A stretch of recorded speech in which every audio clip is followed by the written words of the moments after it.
Totally Awesome Fishing, and we're in the Totally Awesome workshop. We're going to show you some fishing knots in the how-to series. Now, if you don't tie the fishing knot correctly, we all know what it is. It's a one-way ticket to a nightmare. You've done all that work, you spent all that money fishing, and then just for the sake of not tying something on the end of here properly, you could lose that fish of a lifetime. So I'm going to show you a few of the better fishing knots. I don't use a huge number of fishing knots myself, but I have some really, really good tried and tested ones. And it doesn't really matter whether you're tying a size 18 or 20 freshwater hook to 1 pound hook link, or whether you're tying 80 pound mono leader onto something like this for yellowfin or bluefin tuna. The same principles apply. Tie the knot correctly.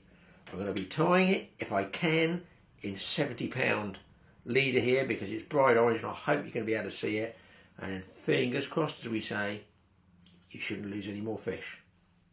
Let's get cracking. Well, I'm going to be using something else. I'm going to be using a big hook because I can see it and I can see the eye. I'm going to put that thick leader through it, and I'm also going to be using the old binoculars, because I can't see anything without them when I get to tie fishing knots. Once you get over 40, everything starts dropping off. So a pair of glasses, and then you make sure you tie the knot correctly. I'm going to put it in a vise. Let's see if we can do the first one. First one is a real standard one, just called a blood knot. Okay, here we go. I'm going to put the hook in a vise. It's a big Mustad 7731 Sea Demon hook, small marlin hook I'm going to use. I'm using my wife's best black jacket here, so please don't let her know we got it out in the workshop. She'll be totally peed off. Right, blood knot, here we go. There's the eye of the hook. Here's the tag end of your fishing line. You just go straight through the eye, leave about, I don't know, 3 inches. Put your finger in the loop here, and then just roll what we call the tag end. This is called, the loose end's called the tag end in fishing line. You go through there 5 times. Okay, I'll try and do this as slow as I can so you can see it. 1, 2, 3, 4, 5, and then the tag end goes back through the hole that I've already opened with my finger. Okay, like this. Now that's going to want to burn and stick on itself. So what you generally do is put some spit on there, which for those with a squeamish disposition, look away now. I've put a spit on my fingers, put a bit of spit on there, and that should slide down nice and tight. I'm going to pull it with a pair of pinchers, just like that. That'll snug it right up, and pull it really, really, really tight there. Another little tug just to make sure it's gone down like that. You can also slide the barrel knot down with the pinchers if you want. You might fracture the line there. Now that's just a general standard fishing knot for most purposes that you go in, you know, freshwater fishing, bait fishing, sea fishing, whatever. Now I don't like to snip it off close there. I like to leave about what I call 1/8 of an inch and just snip it here, about level with the outside eye of the hook. Bang, that's off. So that's your standard knot. That's a standard one. Now I'm going to pull this unbelievably hard. I don't know if I'm going to be able to make it slide or not, but let's do the vise up because I want to show you something. That's as tight as I can get the vise.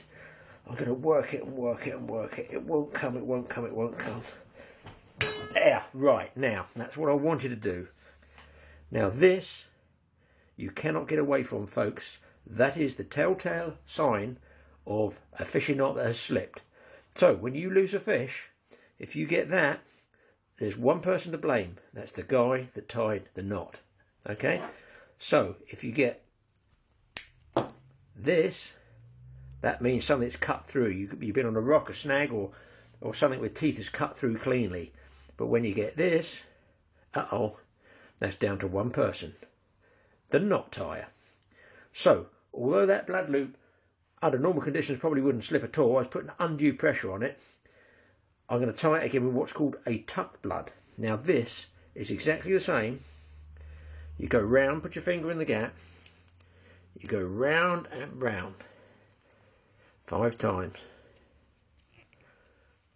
Alright, now you put it through the hole as per normal. So it's gone through the hole, but you notice I've got my finger, I've made a secondary hole back here. So I've gone through this loop and then I'm folding it back, do it really slowly, and I'm going through that loop there. Just like that. Now that is called a tucked blood. Now this one, A little bit of spit on the end there, just to make it slide down. This one I can pull right down easily like that, and snug it up nice and tight. This one, I can assure you, I have to take a photo wrap. Right, now I've got 70-pound line. That's as hard as I can pull without... it's cutting in my fingers. I don't want to put gloves on, you just have to take my word for it. But that's in a vice. I'm putting 40, 50 pounds of pressure on there. That has not moved. It's called a tuck blood loop. Now, any knot with a load of wraps around it is going to want to frictionalise, I call it, in here. It's going to want to burn itself. So that's where you put the spit on. Otherwise, when you pull it down, it heats up and bites into itself and it can break. So, bit of spit on any wrapped knot with a lot of turns helps it slide down. So same procedure, just the width of the hook here, just that width there.